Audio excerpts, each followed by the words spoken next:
છેલ્લા 7 મહિનાથી રાજકોટ મધ્યસ્થ જેલના પેરોલ રજા ઉપરથી ફરાર પેરોલ જમ્પના આરોપીને જામનગર જિલ્લાના જામજોધપુર ખાતેથી ભરૂચ પેરોલ ફોલો સ્ક્વોડની ટીમે ઝડપી પાડ્યો છે.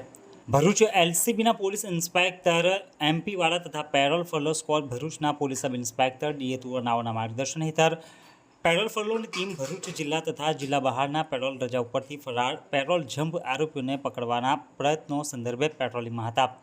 આ દરમિયાન હ્યુમન ઇન્ટેલિજન્સના આધારે બાતમી મળી હતી કે રાજકોટ મધ્યસ્થ જેલનો 7 મહિનાથી પેરોલ રજા ઉપરથી ફરાર પેરોલ જમ્પનો આરોપી ઘનશ્યામ ઉર્ફે રાજુ ચંદુભાઈ ચરોતરા મૂળ રહે તુંડજ ગામ તાલુકા જંબુસર જિલ્લા ભરૂચનાનો હાલ જામનગર જિલ્લાના જામજોધપુર ખાતે નીતિનભાઈ બંસરીવાલાના ખેતરમાં રહી છૂટક મજૂરી કરે છે.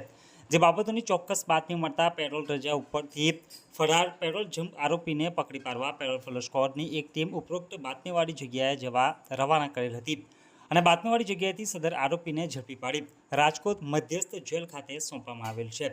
આજે રાત્રે 8 કલાકે ભરૂચ પોલીસ દ્વારા આ કેસની માહિતી આપવામાં આવી હતી.